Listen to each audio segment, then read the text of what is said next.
5. 나는 올해 여름 어느 남자에게 세 통의 편지를 썼지만 답장은 없었다. 아무리 생각해도 나로서는 그 길밖에 살아갈 도리가 없다고 생각해서 세 통의 편지에 내 가슴속을 털어놓고 써보냈다. 그걸 나는 마치 고저의 끝에서 성남물길로 뛰어내리는 마음으로 붙였는데 아무리 기다려도 답장이 없었다. 동생 나오지에게 슬그머니 그분의 근황을 물어봐도 그 사람은 아무런 변화도 없이 매일 술을 마시러 돌아다니고 더더욱 부도덕한 소설만 쓰고 세상의 어른들에게 빈축을 사고 증오를 받는 듯하다. 나오지에게 출판업을 시작하라는 등 권고해서 나오지는 그 말에 신이 나서 그분 외에도 두세 소설가에게 고문을 부탁하는 한편 자본을 댈 사람을 물색하지만 있을지 어떨지 나오지의 얘기를 들어보면 내가 사모하고 있는 사람의 신변 분위기에 나의 채취는 손꼽만큼도 스며들지 않은 듯하다. 나는 부끄럽다는 느낌보다도 이 세상이라는 것이 내가 생각하고 있는 세상과는 전혀 다른 기묘한 생물 같은 기분이 들고 나 하나만 남겨놓고 다 어디론가 가버려 불러도 소리쳐도 아무런 반응이 없는 땅거미지는 광야에 서 있는 듯한 이제까지 맛보지 못했던 처참한 기분이 엄습했다. 이것이 실현이라는 것일까? 광야에 속수무책으로 서 있는 동안에 해가 꼴딱 지고 밤 이슬에 얼어 죽는 수밖에 다른 수는 없는 것일까 하고 생각하니 눈물도 나오지 않는 통곡으로 두 어깨와 가슴은 마구 뛰고 흔들려 숨도 쉴 수 없는 심정이 되는 것이다. 이렇게 되면 어떻게 해서라도 상경하여 우에하라 씨를 만나리라. 나의 돛은 이미 올려지고 항구 밖으로 나왔으니 그냥 서 있을 수는 없다. 가는 데까지 가지 않을 수 있는가? 하고 남몰래 상경할 마음의 준비를 막 시작하려고 하는데 어머니의 용태가 수상해졌다. 지난밤에는 심한 기침이 나고 열이 39도까지 올랐다. 오늘 날씨가 추웠기 때문인가 봐. 내일이면 나을 테지. 하고 어머니는 기침을 하시면서 작은 목소리로 말씀하셨지만 나에게는 보통 기침이 아닌 것 같은 생각이 들어 내일은 아랫마을 의사를 모셔오리라고 마음먹었다. 다음날 아침 열은 37도로 내려갔고 기침도 그다지 심하지 않았지만 그래도 나는 아랫마을 의사 선생님에게 가서 어머니가 쇠약해졌고 어젯밤에 열이 나고 기침도 보통 기침과는 다른 것 같다는 말씀을 드리고 진찰을 부탁했다. 선생님은 그럼 잠시 후에 오시겠다면서 이건 어느 분한테서 선사받은 것인데 하며 응접실 선반 한쪽 구석에 있는 찬장에서 배를 3개 집어서 나에게 주셨다. 그리고 점심때가 지나서 흰 가스리에 여름 하오리를 입고 진찰하러 오셨다. 그리고 여느 때나 마찬가지로 정중하게 오랜 시간 청진도 하고 타진도 하고 나서 나를 향해서 반드시 돌아앉으시며 걱정하실 것 없습니다. 약을 드시면 좋아지십니다. 라고 하신다.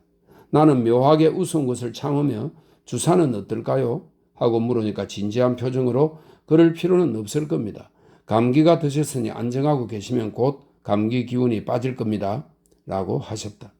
그러나 어머니의 열은 그로부터 일주일이 지나도 내리지 않았다. 기침은 멎었으나 열은 아침부터 7도 7부 정도, 저녁 낮에는 9도가 되었다. 의사는 다음날 배가 아프다며 쉬고 있어서 내가 약을 얻으러 가서 어머니의 용태가 좋지 않다는 얘기를 간호사에게 말하고 선생님에게 전했지만 보통 감기니까 걱정 없다는 답변이어서 가루약과 물약을 받아가지고 돌아왔다. 나오지는 변함없이 도쿄 출장으로 12일 동안이나 돌아오질 않는다. 나 혼자 의지할 데 없는 기분이어서 와다 외숙에게 어머니의 용태를 엽서에 적어 알려드렸다. 열이 난 지 그럭저럭 10일째 마을 선생님이 겨우 배탈이 나았다며 진찰을 오셨다. 선생님은 어머니 가슴을 조심조심 진찰하면서 알았습니다 라고 소리치면서 나를 똑바로 바라보고 열의 원인을 알았습니다. 왼쪽 폐에 침륜이 일어나 있습니다. 그러나 걱정하지 마십시오. 당분간 열은 계속되겠지만 안정하고 계시면 염려 없습니다. 라고 하신다. 그럴까? 라고 생각하면서도 물에 빠진 사람은 지푸레기라도 매달린다는 심정이어서 마을 의사 선생님의 그 말씀에 죄든 가슴을 약간은 안도의 숨으로 바꿀 수가 있었다. 의사가 돌아가고 나서 다행이에요 어머니. 약간의 침륜이라 누구나 흔히 있는 거래요. 마음을 든든하게 가지시기만 하면 아무 탈도 없을 거래요. 올여름에 일기불순이 어머니에게는 나빴던 거예요.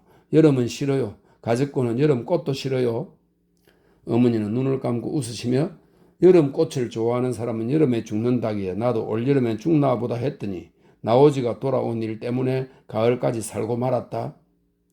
저러한 나오지지만 역시 어머니의 삶의 의지가 되고 기둥이 되는 듯 싶어서 마음이 아팠다. 그럼 이제 여름은 지나갔으니까 어머니의 위험기도 고개를 넘겼다는 얘기가 되네요. 어머니, 정원에 쌀이꽃이 피었어요. 그리고 마타리꽃도 오목향, 도라지, 억새, 참억새, 정원은 온통 가을의 정원이 됐어요. 10월이 되면 열은 꼭 없어질 거예요. 나는 그걸 빌고 빌었다. 빨리 이 9월의 무더운, 다시 말해서 늦더위의 계절이 지나가야지. 그리고 국화가 피고 화창하고 따스한 나날이 이어지게 되면 반드시 어머니의 열도 그치고 건강해지실 것이고 나도 그분을 만나게 되고 나의 계획도 큰 꽃송이의 국화꽃처럼 훌륭하게 피어날 수 있을지도 모르는 것이다. 아, 빨리 10월이 되고 그래서 어머니의 열이 그쳐야 한다. 와다 외숙에게 엽서를 드린 지 일주일이 되어 와다 외숙의 주선으로 전에 시위를 하시던 미약해 노 선생님이 간호사를 데리고 도쿄에서 왕진을 오셨다. 이 노 선생님은 돌아가신 아버지와도 친교가 있던 분인데 어머니는 무척 기뻐하시는 모양이었다. 거기다가 노 선생님은 옛날부터 예절 바르지 못하고 말버릇도 고약한 편인데 그게 또 어머니의 비유에 맞는 듯 그날은 진찰 같은 것은 제쳐놓고 두 분이 터놓고 세상 얘기 등에 흥겨워하였다. 내가 부엌에서 푸딩을 들고 가니까 벌써 그 사이에 진찰도 끝난 모양으로 노 선생님은 청진기를 질질치 못하게 목에다 목걸이처럼 건 채 안방마루 등의자에 걸터앉아 나 같은 자가 포장마차에 들어가서 우동을 서서 먹으면 맛이 있네 없네가 문제가 아니죠. 하며 잡담을 계속하고 계신다. 어머니도 시치미를 떼고 듣고 계신다. 아, 별다른 일은 없었구나 싶어 나는 겨우 안심할 수가 있었다. 어떠신지요? 이 마을 의사 선생님은 왼쪽 폐에 침륜이 있다던가 하던데요? 라고 나도 갑자기 기운이 나서 미약해 선생님께 물어보았다. 노 선생님은 아무 일도 없는다는 듯 뭐 염려할 것 없어요. 라며 가볍게 응수한다. 참 잘 됐어요 어머니 하고 나는 진심으로 미소를 지으며 어머니께 말을 걸고 염려 없으시대요. 그때 미약해 선생님은 등의자에서 일어나 중국식 응접실로 들어가셨다. 어쩐지 나에게 할 말이 있는 것 같아서 가만히 그 뒤를 따라 들어갔다. 노 선생님은 중국식 벽걸이 밑으로 가서 멈추어 서시더니 버걱버걱 소리가 난다고 라고 하셨다. 침륜이 아닙니까? 틀려. 기관지염인가요? 나는 벌써 눈물이 괴한다. 아니야. 결핵. 나는 그걸 생각하고 싶지 않았다. 폐렴이나 침륜이나 기관지염이라면 반드시 나의 힘으로 낫게 해드릴 수 있다. 그러나 결핵이라면 이제 무너져가는 심정이었다. 소리 굉장히 나빠요? 버걱버걱 하는 소리가 들리는 거예요? 나는 불안해서 훌쩍거리고 말았다. 왼쪽도 오른쪽도 모두야. 그래도 어머니는 아직 힘이 있으세요. 식사도 맛있다고 하시며. 도리가 없어. 거짓말이에요. 그게 아니죠. 버터나 계란, 우유를 많이 드시면 낫겠죠? 몸에 저항력만 생기면 열도 내리는 거죠? 무엇이든 많이 드셔야지. 그렇죠. 토마토를 하루에 5개나 들고 계세요. 그래, 토마토는 좋아. 그럼 염려 없죠. 나으시는 거죠? 그러나 이번 병화는 목숨을 앗아갈지도 몰라. 그렇게 각오하는 게 좋아. 사람의 힘으로 도저히 감당할 수 없는 일이 이 세상에는 많이 있다고 하는 절망적인 벽의 존재를 난생 처음으로 실망한 것 같은 심정이었다. 2년? 3년? 나는 떨리는 목소리로 물었다. 모르겠어. 하여튼 속수무책이야. 그리고 미야케 선생님은 그날은 이저의 나카오카 온천의 숙소를 예약했다든가 해서 간호사와 함께 돌아갔다. 문 밖까지 전송을 하고 정신없이 되돌아서 안방의 어머니 머리맡에 앉아 아무 일도 없었던 양 웃어 보였더니 어머니는 선생님은 뭐라고 하셨지? 라고 물으신다. 열만 내리면 된대요. 가슴은 별것 아닌가 봐요. 그 언젠가처럼 아마 그런가 봐요. 곧 시원해지면 자꾸자꾸 건강을 되찾으실 거예요. 나는 자신의 거짓말을 믿어야 한다고 생각했다. 목숨을 앗아간다니 그런 무서운 말은 잊어버리려고 했다. 나에게 있어서 어머니가 돌아가신다는 일은 그것은 나의 육체도 함께 없어진다는 것 같은 느낌이어서 도저히 사실로 생각할 수 없는 일이다. 이제부터 모든 것을 잊어버리고 어머니에게 많은 음식을 만들어 드리기로 하자. 생선, 수프, 통조림, 간, 고기국, 토마토, 계란, 우유, 맑은 장국, 두부가 있으면 좋은데 두부를 넣은 된장국, 하얀 쌀밥, 떡, 맛있어 보이는 것은 무엇이라도 나의 소지품을 모두 팔아서 그리고 어머니께 맛있는 음식을 만들어 드리자. 나는 일어나서 중국식 응접실로 갔다. 그리고 거기 있는 중국식 눕는 의자를 안방 가까이로 옮기고 어머니 얼굴이 보이게 걸터 앉았다. 쉬고 있는 어머니의 얼굴은 조금도 병자 같은 데가 없었다. 눈은 아름답고 맑고 안색도 싱싱했다. 매일 아침 규칙적으로 기상하면 욕실에 들어가고 그리고 욕실 곁의 다다미 세장방에서 손수 머리를 빗고 옷 매무새를 단정하게 한 다음 침구로 와 요 위에 앉은 채 식사를 하고 다음에 누웠다 일어났다 한다. 오전 중에는 신문이나 책을 읽고 열이 나는 것은 오후뿐이다. 아, 어머니는 좋아지신 거다. 아마도 염려할 게 없을 것이다. 하고 나는 미약해님의 진단을 강력하게 부정했다. 10월이 되고 그리고 국화꽃이 필 무렵이 되면 하며 골똘히 생각하고 있는 가운데 나는 꾸벅꾸벅 졸기 시작했다. 현실로는 내가 한 번도 본 일이 없는 풍경인데 꿈에서는 가끔 그 풍경을 보고 아, 또 여기 왔구나 하고 생각하는 낯익은 숲속 호숫가에 나는 나왔다. 나는 기모노 차림의 청년과 발소리도 없이 함께 걷고 있었다. 풍경 전체에 녹색 안개가 낀 느낌이었다. 그리고 호수 속에 하얀 화사한 다리가 가라앉아 잠겨 있었다. 아, 다리가 잠겨 있어요. 오늘은 아무데도 갈 수 없어요. 여기 호텔에서 묵읍시다. 분명 빈 방이 있을 테니까. 호숫가에는 돌로 지은 호텔이 있었다. 그 호텔의 돌은 녹색 안개로 촉촉이 젖어 있었다. 돌로 된 문 위에는 검으로 가늘게 호텔 스위츠랜드라고 새겨져 있었다. 스위 하고 읽어 내려가다가 갑자기 어머니의 일이 걱정이 됐다. 어머니는 어찌고 계실까? 어머니도 이 호텔에 와 계시는 걸까? 하고 미심쩍은 생각이 들었다. 그리고 청년과 함께 돌로 된 문을 지나 앞마당에 들어갔다. 안개 낀 정원에 자양화 비슷한 꽃이 붉고 크게 타는 듯 피어 있었다. 어린 시절 이불 무늬에 빨간 자양화가 놓여 있는 걸 보고 이상하게 슬퍼졌는데 역시 자양화란 있는 게로구나 싶었다. 춥지 않아? 조금. 안개로 귀가 젖어서 귀끝이 차가워. 라고 말하고 웃으면서 어머니는 어떻게 하시려나? 라고 물었다. 그 청년은 몹시 슬프고 자애스럽게 미소 지으며 그분은 묘지에 계세요. 라고 답했다. 아, 하고 나는 소리를 지르고 오, 그랬었지. 어머니는 이제 안 계시는구나. 어머니의 장례식도 벌써 끝냈지 않았던가? 아, 어머니는 벌써 돌아가시고 안 계신다는 것을 의식하니까 말할 수 없는 적막감에 몸서리치며 잠을 깼다.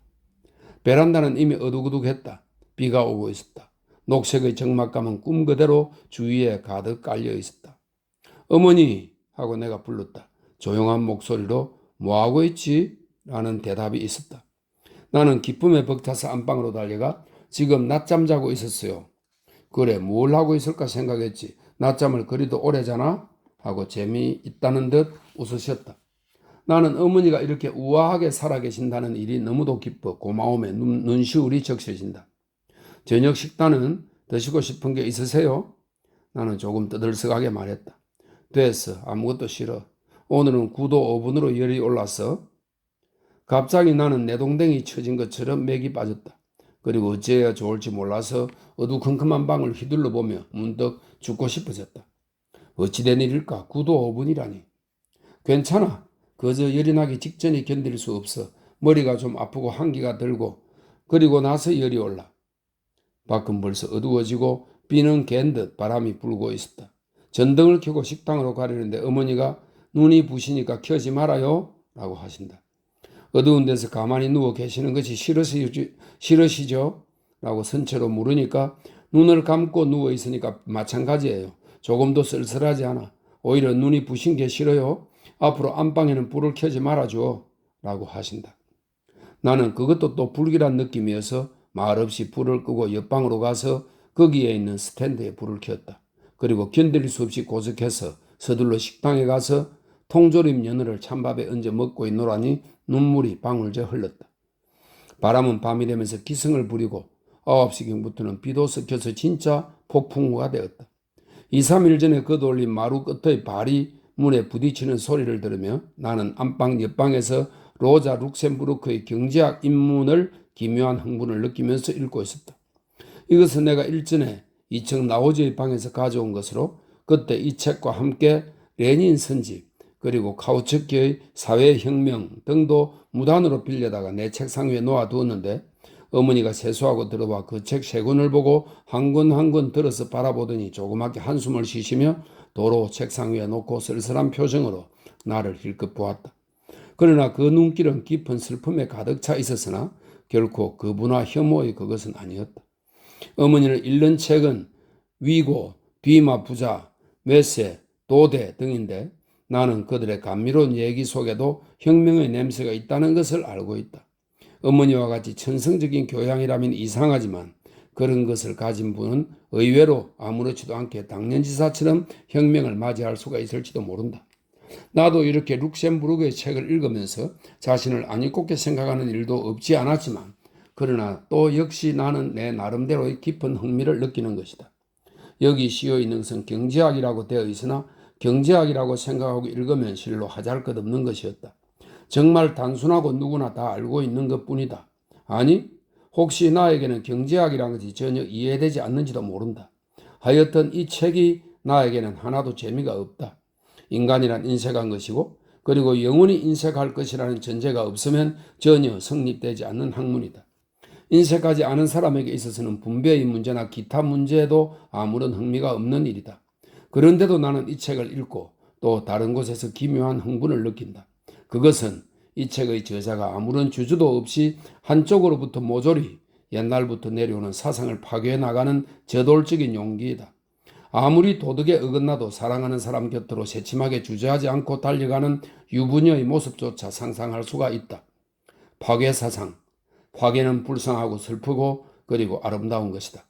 다시 건설해서 완성하려는 꿈, 그리고 일단 파괴하면 영원히 완성의 날이 없을지도 모르는데 그래도 그리운 사랑 때문에 파괴하지 않으면 안 되는 것이다. 혁명을 일으키지 않을 수 없는 것이다. 로자 룩셈부르크는 마르크시즘에 슬프도록 일편단심인 사랑을 하고 있다. 그것은 12년 전의 겨울이었다.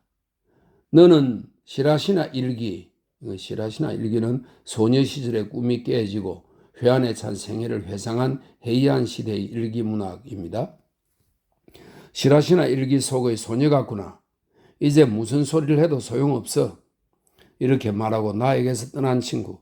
그 친구에게 그때 나는 레닌의 책을 읽지 않고 되돌려 주었던 것이다. 읽었어? 미안해, 안 읽었어. 니콜라이 당이 보이는 다리 위에서였다. 왜? 어째서? 그 친구는 나보다는 한치는 키가 더 크고 의학을 잘하는 붉은 베레모가 어울리는 그리고 얼굴도 모나리자 같다고 소문난 미인이었다. 표지 색깔이 싫었어. 이상한 애도 다 봤네. 그게 아니겠지. 사실은 내가 두려워진 거지? 두렵진 않아. 난 표지 색깔이 정말로 견딜 수 없었어.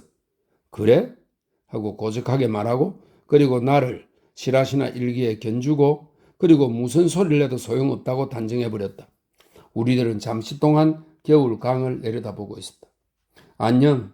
만일 이게 영원한 결별이라면 영원히 안녕 바이런이라고 말하고는 그 바이런의 시 구절을 원문으로 술술 읊고 나를 가볍게 포옹했다.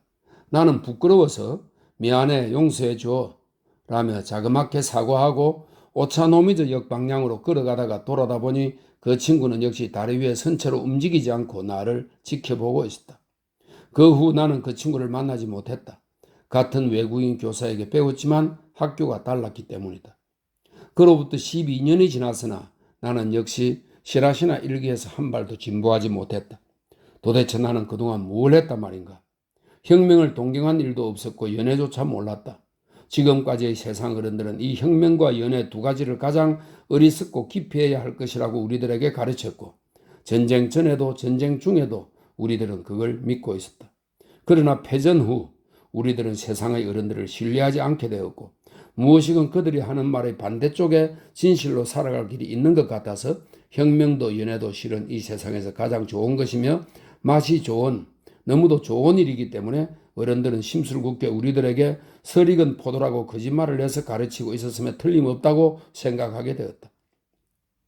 나는 확신하고 싶다. 인간은 혁명과 사랑을 위해서 세상에 태어난 것이라는 것을. 썩 미닫이가 열리고 어머니가 웃는 얼굴을 내놓는다. 아직도 안 자고 졸리지 않아? 라고 하신다.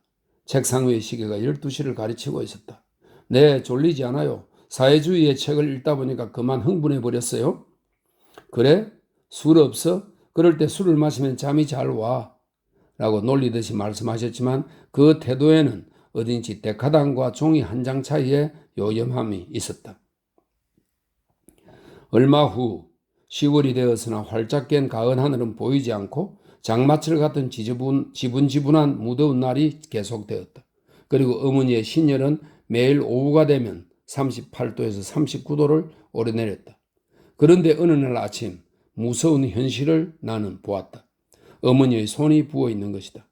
아침 식사가 제일 맛이 있다고 하던 어머니도 요즘은 자리에 앉아 마지못해 죽을 가볍게 한 공기, 반찬도 냄새가 강한 것은 못 드신다. 그날은 송이버섯을 넣은 맑은 장국이었는데 역시 송이 냄새도 싫은 듯 국그릇을 입가로 가져가다가 그냥 가만히 상으로 내려놓았다. 그때 나는 어머니의 손등을 보고 깜짝 놀랐다. 오른손이 부어올라서 퉁퉁했다. 어머니, 손이 어떻게 된 거예요? 얼굴도 창백한 듯 부어있는 것 같았다. 괜찮아요. 이 정도 아무것도 아니야? 언제부터 부었어요? 어머니는 눈이 부신 것 같은 표정을 하고 입을 다문다. 나는 소리를 내어 울고 싶었다. 이런 손은 어머니의 손이 아니다. 다른 여자의 손이다. 나의 어머니 손은 좀 더 가늘고 작은 손이다. 내가 잘 알고 있는 손, 친절한 손, 귀여운 손, 그 손은 영원히 사라져버린 것일까? 왼손은 그다지 부어있지 않았지만 여하간에 안쓰러워 보고 있을 수가 없어서 나는 시선을 돌리고 이 도코노마는 그림이나 꽃꽂이를 감상하기 위해 다다미 방 벽면에 만들어둔 공간을 말합니다.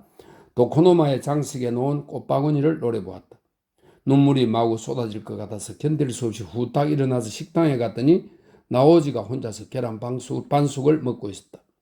어쩌다가 이 집에 있는 일이 있어도 밤에는 꼭 오사키 시내 집에 가서 소주를 마시고 아침에는 무뚝뚝한 얼굴로 계란 반숙을 4-5개 먹고 밥은 먹지 않았다.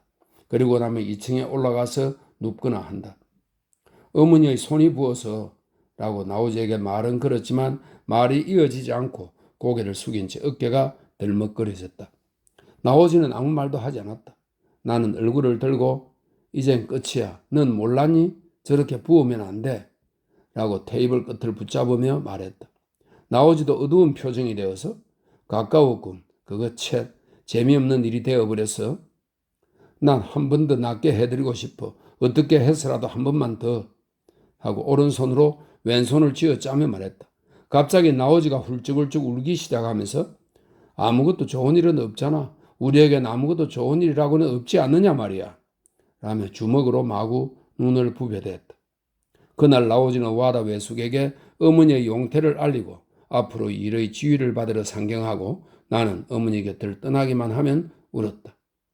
아침 안개가 자욱한 속을 우유를 가지러 가면서도 울었고 거울 앞에서 머리를 빗으면서도 입술에 립스틱을 바르면서도 나는 내내 울고 있었다. 어머니와 살아온 행복하던 날의 이런 일 저런 일이 그림처럼 떠올라서 울음을 그칠 수가 없었다. 저녁 때 어두워진 다음에는 중국식 응접실 베란다에 나가서 오랜 시간 훌쩍거리며 울었다. 가을밤 하늘에는 별이 빛나고 있었고 발밑에 나머지 고양이가 쪼그리고 앉아서 움직이지도 않았다. 다음 날은 손이 더 부어 있었다. 식사는 아무것도 들지 않으셨다. 오렌지 주스도 입안이 흘러서 스며들어 못 마시겠다고 하신다.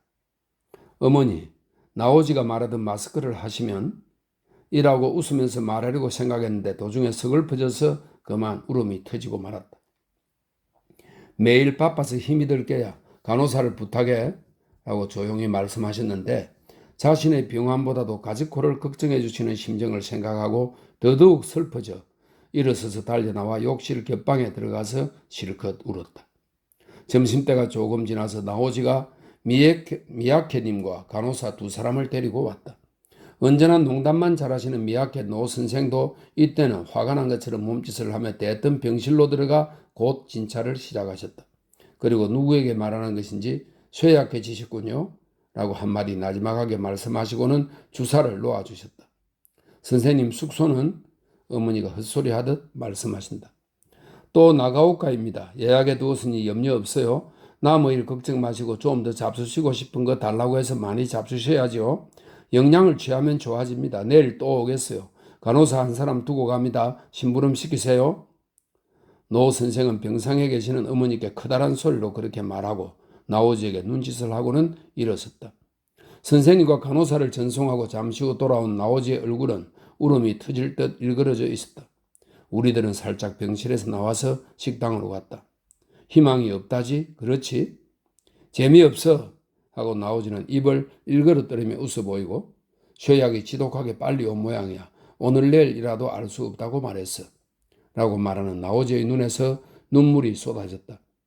여기저기 전부라도 쳐야 하지 않을까? 나는 오히려 침착하게 말했다.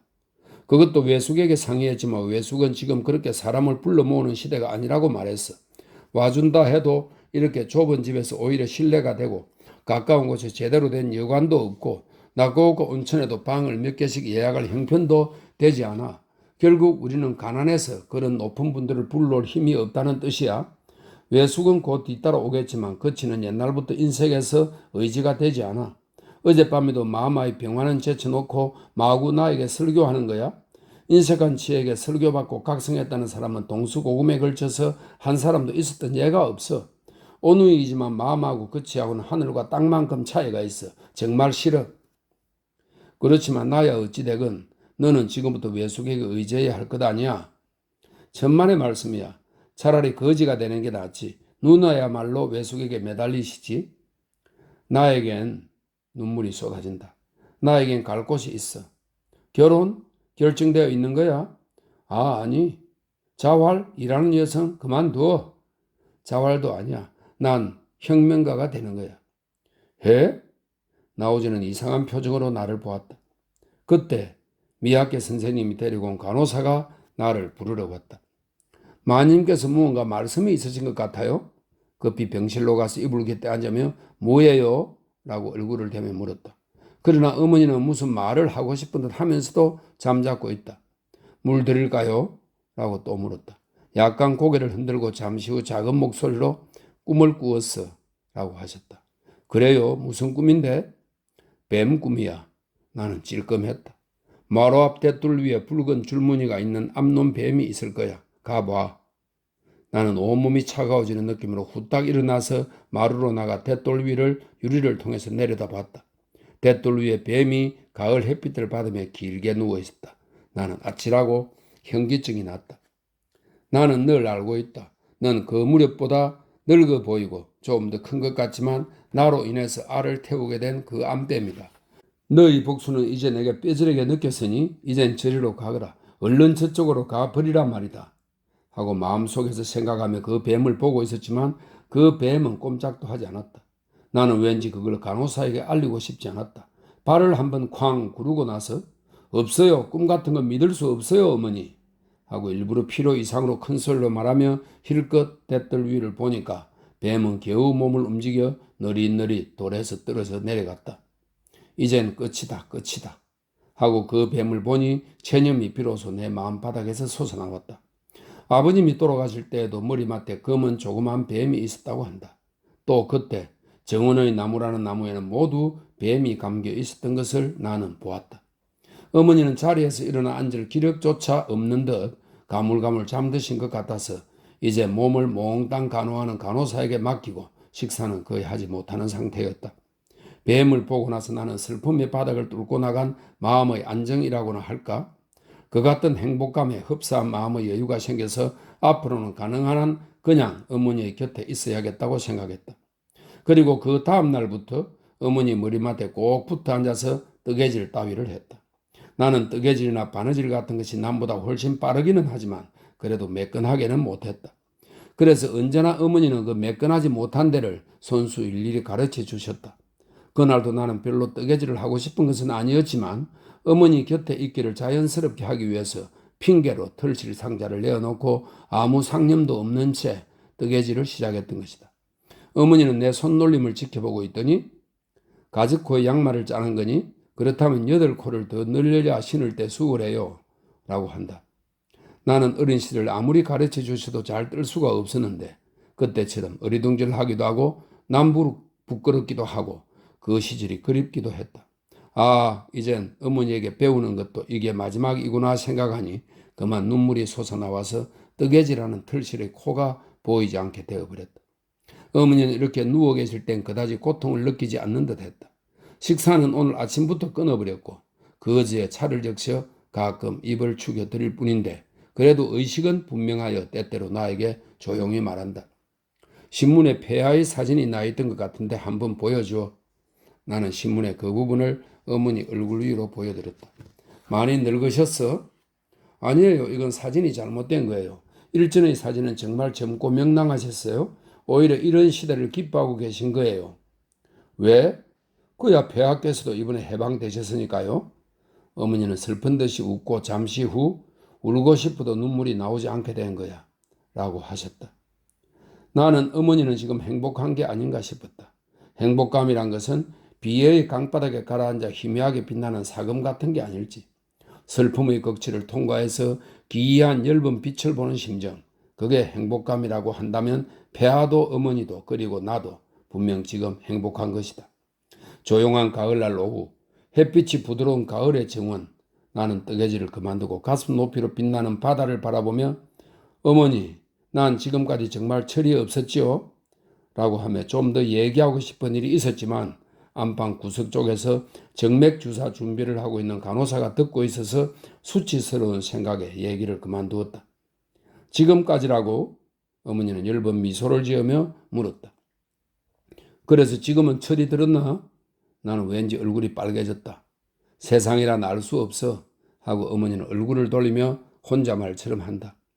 나는 모르겠다. 세상을 아는 사람은 없는 게 아니야? 언제까지 가도 모두 어린애예요. 아무것도 아는 게 없는 거예요.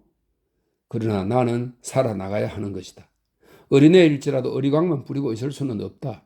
나는 이제부터 세상과 싸워 나가야 하는 것이다. 아, 어머니처럼 남과 다투지 않고 미워도 원망도 하지 않고 아름답고 슬프게 생애를 끝낼 수 있는 사람은 어머니가 최후이며 앞으로의 세상에는 존재할 수가 없는 게 아닐까. 죽어가는 사람은 아름답다. 산다는 것, 살아남는다는 것, 그것은 무척 흉하고 피의 냄새가 나는 더러운 것 같은 생각이 든다. 나는 임신해서 구멍을 파는 뱀의 모습을 다다미 위에 그려보았다. 그러나 살아남아서 마음먹은 일을 완수하기 위해서 세상과 싸워 나가자. 어머니가 마침내 돌아가시게 되자 나의 로맨티시즘이나 감상은 차츰 사라지고 무언가 나 자신이 마음 놓을 수 없는 나쁜 지혜를 가진 생물로 변해가는 심정이 되었다. 그날 오후 내가 어머니 곁에서 입을 적셔드리고 있노라니까 대문 앞에 자동차가 멎는 소리가 났다. 와다 외숙모와 함께 오신 것이다. 외숙이 병실로 들어와서 어머니 베개맡에 아무 말 없이 앉으니까 어머니는 손수건으로 얼굴을 반쯤 덮어가지고 가리고 외숙의 얼굴을 지켜보며 울었다. 그러나 우는 얼굴이 되었을 뿐 눈물은 나오질 않았다. 마치 인형 같은 느낌이었다. 나오지는 어디? 잠시 후 어머니는 나를 보고 말씀하셨다. 나는 2층에 올라가서 양칠 소파에 누워 신간 잡지를 읽고 있는 나오지에게 어머니가 찾으시오 라고 하니까 야, 또 슬픈 장면인가? 귀하는 잘 또 참고 거기 버티고 있더군. 신경이 굵어서 그래. 박정한 게야. 이 몸은 너무나도 고통스러워. 실로 마음은 뜨거워도 육체는 약해서 도저히 마마 곁에 있을 기력이 없어. 라고 하면서 상의를 걸치고 나와 함께 2층에서 내려왔다. 둘이 나란히 어머니 머리맡에 앉자 어머니는 이불 속에서 손을 내밀고 말없이 나오지를 가리키고 그 다음 나를 가리키고는 외숙을 향해서 합장을 하셨다. 외숙은 크게 고개를 끄덕이며 네, 알았습니다. 알았어요. 라고 한다. 어머니는 안심한 듯 눈을 가볍게 감고 손을 이불 속에 넣으셨다. 나도 울고 나오지도 오열했다. 거기에 미약해 노 선생님이 나카오코에서 와 먼저 주사부터 놓았다. 어머니도 외숙을 만나 이제 마음이 놓이는 듯 선생님 어서 편안하게 해주세요. 라고 하셨다. 노 선생과 외숙은 서로 얼굴을 마주 바라보며 말이 없었다. 두 분 눈에 눈물이 빛났다. 나는 일어나서 식당으로 가서 외숙이 좋아하는 유부국수를 만들어 노 선생님과 외숙 네 분, 나오지 4인분을 응접실로 갖다 드렸다. 그리고 외숙이 사온 마루노치 호텔의 샌드위치를 어머니에게 보여드리고 어머니 머리맡에 놓았다. 바쁘지?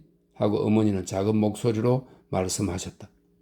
응접실에서 모두들 잠시 잡담을 하고 외숙과 외숙모는 꼭 오늘 밤 도쿄에 가야 할 일이 있다며 문병의 돈봉투를 나에게 주었다.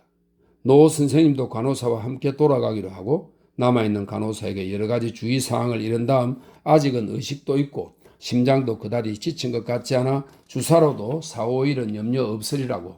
그날은 일단 모두 자가용으로 돌아갔다. 여러분을 전송하고 안방에 들어가니 어머니는 나에게만 보이는 그 웃는 얼굴로 바빴지? 라고 속삭이듯 작은 목소리로 말씀하셨다. 그 얼굴은 생기가 있고 오히려 빛이 나는 것처럼 보였다. 외숙을 만나 기뻤던 것이로구나 하고 나는 생각했다. 아니요.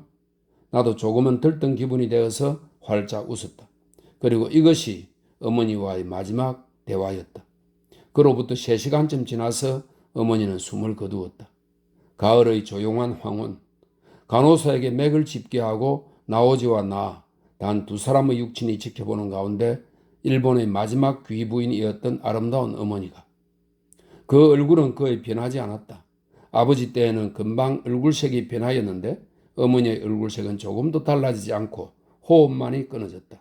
그 호흡도 언제 끊겼는지 분명히는 알 수 없었다. 얼굴의 부기도 전날부터 그치고 볼은 초같이 매끈매끈하고 얇은 입술은 희미하게 일그러져서 미소를 띈 것 같이 보여 살아계신 어머니보다 요염했다. 나는 피에타의 마리아와 같다고 생각했다.